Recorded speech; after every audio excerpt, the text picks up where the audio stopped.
जितने आस्था चैनल पर कथा सुन रहे हो, जितने फेसबुक और यूट्यूब पर सुन रहे हो, बहुत सावधानी से सुनना। तो जिनकी यहाँ संपदा की कमी होती है, वैभव की कमी होती है, लक्ष्मी की कमी होती है, प्रतिष्ठा की कमी होती है, धन की कमी होती है, उसके लिए सोमवार के दिन भगवान शंकर को अगर जल चढ़ाया जाता है तो हमारे घर में शीतलता का अनुभव होता है। लीलाबाई बन के अगली बार लीलाबाई बन के फिर जन्मे फिर भोगो, फिर जन्मो फिर भोगो। तो इससे तो अच्छे से खूब तपने के बाद, कर्म भोग भोगने के बाद, क्योंकि मनुष्य का जो शरीर है केवल भोगने के, भजन करो भोगो, भजन करो। क्यों? 84 लाख योनियों में आप कीट बनकर पैदा हुए, आपको उसमें मर भी जाओगे तो आपको ज्ञान नहीं होगा। पशु बनकर पैदा हुए आपको ज्ञान नहीं होगा, जंतु बनकर पैदा हुए आपको ज्ञान नहीं होगा। पर मनुष्य की योनि केवल एक ऐसी योनि है, इस योनि के अंतर तुमने पूर्व में 84 लाख योनि में जो जो कर्म करे होते हैं, उस कर्म का सारा भोग तुम्हें मनुष्य योनि में भोगने को मिलता है। और उस योनि में जब भोगोगे तो थोड़ा सा कष्ट तो होगा महाराज, होगा। कई लोग कहते हैं हमारी पड़ोसन तो अगरबत्ती नहीं लगाती गुरुजी तो भी खुश, कभी मंदिर नहीं जाती पड़ोसन, कभी शंकर जी को लोटा भर पानी नहीं चढ़ाती तो भी भगवान खूब दे दिया, और हम तो रोज मंदिर जाएं, व्रत करें, उपास करें तो भी दुखी हैं। उसका क्या कारण है? तो शिव महापुराण में लिखा, एक बार देवऋषि नारद भगवान विष्णु के पास में पहुंचे और भगवान विष्णु से कहा, नारायण, दुनिया के लोग अगरबत्ती नहीं लगाए, भगवान का पूजन नहीं करे, पाठ नहीं करें तो सुखी रहते हैं, और दुनिया के लोग भगवान का भजन पूजन करते हैं तो दुखी रहते हैं, ऐसा क्यों? भगवान विष्णु ने कुछ बोले नहीं। भगवान विष्णु बोले, मुझे भूख लग रही है, मेरे साथ पृथ्वी पे घूमने चल।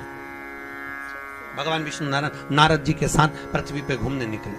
अब जैसे ही नारद जी के साथ घूमने निकले तो भगवान विष्णु ने एक सेठ जी का घर देखा। नारद जी बोले, महाराज ये सेठ जी का घर है, खूब बड़ा धर्मात्मा दानी है, चलो इसके यहाँ कुछ खाने को मिल जाएगा। भगवान विष्णु ने मनुष्य का रूप रखा, नारद जी ने मनुष्य का रूप रखा, साधारण रूप बन रखकर दरवाजा बजाया। सेठ जी, ओ सेठ जी, सेठ जी। सेठ जी बाहर निकल कर आए, क्या है? हमें भूख लगी है, कुछ दान दे दो। इतने में सेठ जी बोले, तुम्हारा बाप रख के गया, दान दे दो। चलो निकले यहां से, निकल जाओ यहां से। सेठ जी ने धक्के मार के देवऋषि नारद और भगवान विष्णु को भगा दिया। इतने में देवऋषि नारद को क्रोध आया। देवऋषि नारद ने कहा, महाराज इसने अपमान करा है, अपने को धक्के मारकर निकाला है, श्राप दे दो, बर्बाद हो जाए। भगवान विष्णु ने पीछे पलटकर सेठ जी को देखा, देखकर भगवान विष्णु ने दोनों हाथ उठाकर कहा, जा तेरे यहाँ खूब लक्ष्मी बढ़ जाए, खूब लक्ष्मी बढ़े और बढ़े और बढ़े। इतने में देवऋषि नारद ने कहा, प्रभु तुम लक्ष्मी बढ़ने का, तुम्हें श्राप देना था तो तुमने आशीर्वाद दे दिया। भगवान बोले, मेरी मर्जी, चलो। भगवान विष्णु और आगे गए। भगवान ने कहा, छोटा सा झोपड़ा है, छोटी सी कुटिया थी, छोटा सा घर था। भगवान ने कहा, यहाँ देख कुछ मिल जाए। देवऋषि नारद ने आवाज लगाई, माता, बाबा भूख लगी है। अंदर से एक बूढ़ी माँ निकल कर बाहर आई, आओ बाबा अंदर बैठो। 2 आसन लगाए, भगवान विष्णु और देवऋषि नारद को बिठाया। माता जी ने कहा, बाबा क्या चाहिए? हमें भूख लगी है। माँ बोली, बाबा मेरे यहाँ खाने का तो कुछ नहीं है, एक गाय है, गाय दूध देती है, हम उसका ही पालन करते हैं, आपको मैं दूध ला कर देती हूँ। माता जी ने पानी पिलाया, दूध लाकर देवऋषि नारद भगवान विष्णु को दिया।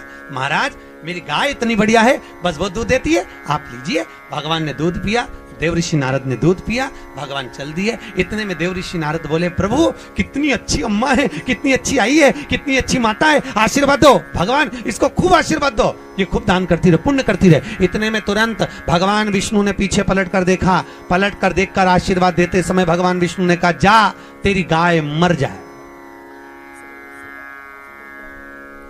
भगवान विष्णु ने हाथ ऊंचा कर कहा, तेरी गाय मर जाए, और भगवान चल। जैसे ही चले इतने में देवऋषि नारद को क्रोध आ गया। देवऋषि नारद ने कहा, भगवान वो सेठ जी ने तुम्हारा अपमान करा, धक्के मारकर निकाला, और उसको कह रहे हो कि लक्ष्मी बढ़ जा, और वो उसने दूध पिलाया तुमको, सेवा करी, और उसको कह कि गाय मर जा, ऐसा क्यों? भगवान विष्णु ने कहा, देवऋषि नारद तुम समझोगे नहीं, ये जो माँ है ना, इसने मेरी सेवा करी, ये मुझे भजती है, मेरा भजन करती है, मेरा स्मरण करती है। मैं चाहता हूं कि ये मरने के बाद वापिस जन्म ना ले, और जन्म ना ले मेरे पास आकर मेरे संग में मेरे साथ वैकुंठ में रहे। मैं ये चाहता हूं, पर करूं क्या? देवऋषि नारद, ये जब मरेगी ना तो मरते समय इसको लगेगा कि मेरी गाय ना जाने कोई कसाई ना ले जाए, मेरी गाय कोई उठाकर ना ले जाए, मेरी गाय कट ना जाए। मरते समय इसका ध्यान गाय में लगा रहेगा, तो गाय में लगा रहेगा तो मरने के बाद ये गाय का जन्म पाएगी, फिर उलझी की उलझी रह जाएगी, वैकुंठ नहीं आ पाएगी। इसलिए मैंने इसके मरने से पहले इसकी गाय को मार दिया, जिससे ये मेरे धाम में आराम से आ जाए। और प्रभु, आपने उस सेठ जी को लक्ष्मी बढ़ने का आशीर्वाद क्यों दिया कि और लक्ष्मी बढ़े और धन बढ़े? भगवान बोले, नारद तू जानता नहीं है, सेठ जी लक्ष्मी से बड़ा प्रेम करते हैं, तो लक्ष्मी और बढ़ेगी और बढ़ेगी और बढ़ेगी। जब ये लक्ष्मी जोड़ जोड़ के मरेगा, आखिरी में सांप बन के वहीं पड़ा रहेगा। वही, इसलिए मैंने उसको लक्ष्मी बढ़ने का कहा। महाराज, कई लोग जी हम लोग कहीं जाते हैं ना, तो कई लोग मकान दिखाने ले जाते हैं, नया बंगला, तो बंगला दिखाते हैं। महाराज देखो, ये हमारा बेडरूम, हमने कहा हो, ये हमारी बहू का रूम बड़े वाले का, हाओ ये हमारा रूम, ये रसोई घर, ये किचन, ये बाथरूम, सब दिखाते, कमरे भी दिखाते। कमरा देखते देखते एक जगह हम पहुंचे तो वहां पर एक जगह पर छिपकली चिपकी हुई थी। हमारा ध्यान छिपकली पर गया। अब जैसी छिपकली पर गया तो सेठ जी बोले, गुरुजी आप छिपकली को क्यों देख रहे हैं? नहीं, हम इसलिए देख रहे हैं क्योंकि जैसे आप बोल रहे ये मेरा रूम, ये मेरा रूम, छिपकली कह रही है मेरा, छिपकली। तो इतने में सेठ जी पूछे, गुरुजी ये छिपकली को पहचानते हो? हमने कहा अच्छे से पहचानते। हमसे पूछा कौन है ये? हमने कहा तुम्हारे दादा परदादा जो मर के चले गए वो भी यही कहते थे, मेरा मेरा मेरा। तो भगवान ने कहा छिपकली बन के चिपक जा, तेरा। इसलिए आप में से कौन कौन छिपकली बनना चाहता है? किसी का मन चेंज हुआ हो, बदला। कई माताएं कहती हैं, अरे 6:30 बजे से कथा 9:30 बजे तक, घर कैसे छूटे, घर कैसे छूटे? याद रख लेना, नहीं छूटेगा, चिपक गए। छूट गए तो भगवान के हो गए, नहीं छूटे। आज घर पे जाओ, 2-3 छिपकलियां देख लेना, पहचान जाना, हमारी चाची, काकी, नानी, सब चिपकी।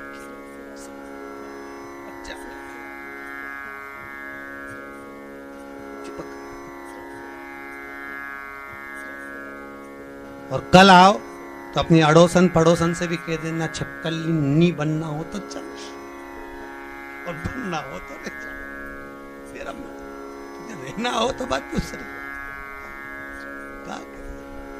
कितने दिन की कथा है?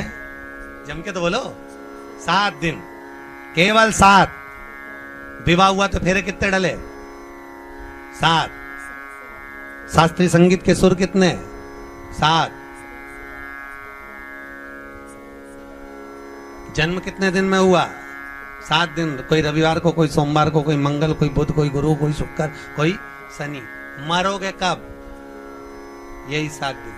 कथा कितने दिन की? 7 दिन की। वही 7 दिन हमारे जीवन के, रविवार को जन्म हुआ, सोमवार को बड़े हुए, मंगलवार को ब्याह हुआ, बुधवार को बच्चे हुए, गुरुवार को बीमार पड़े, शुक्रवार को हॉस्पिटल गए, शनिवार को सीताराम हो गए। अब समझ में ये नहीं आ रही है कथा कौन से दिन सुनोगे? कथा सुनने का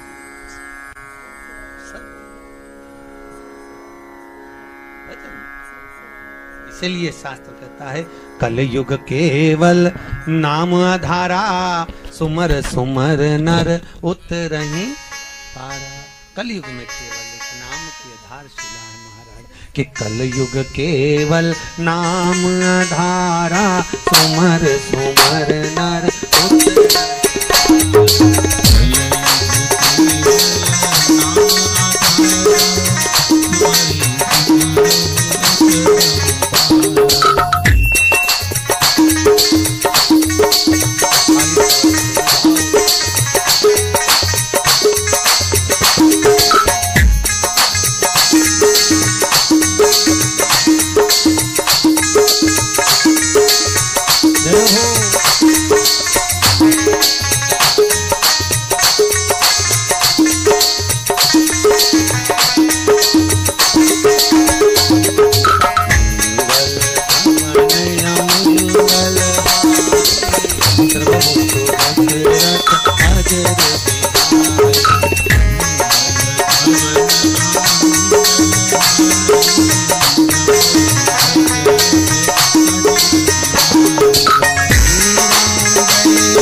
रामचंद्र भगवान की हर हर महादेव। भगवान देवराज ब्राह्मण कुल में जन्म लिए पर ब्राह्मण कर्म ना कर। भगवान की भक्ति में तू मनुष्य का शरीर मिल जाए सरल, पर भजन करना कठिन। देवराज मानव शरीर पा तो लिए, ब्राह्मण कुल में जन्म भी ले लिया, पर का ब्राह्मण कर्म नहीं कर पाए। चोरी करना, निंदा करना, चुगली करना, बुराई करना, इसी में तल्लीन रहे। एक बार देवराज कहीं से धन लेकर आ रहे थे और धन लाते समय देवराज शंकर जी के मंदिर में पहुंच गए। शिव शरीर तपा, ठंड लगी, कोई ताप पड़ गया, बुखार आ गया। शिव मंदिर में बैठ गए। वहीं पर शिव महापुराण की कथा कोई ब्राह्मण बाच रहा था। केवल देवराज ने उस शिव महापुराण का केवल एक महत्तम शब्द ही श्रवण करा है। केवल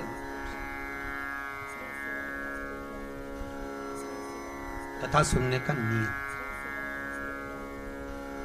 क्या नियम है? कथा सुनने का शास्त्र कहता है एक फल का सेवन करो, शिव महापुराण को अवश्य सुनो। इतने में काम ना चले तो एक समय फलहार करो। फलहार जानते हो? फरियाल नहीं बोला अभी मैंने, उसल, साबुदाना, ये कुछ भी नहीं बोला मैंने। तो वो फलहार, फल का हार करो। पर शिव महापुराण की कथा पूरी जम के बोलो, पूरी सुनो।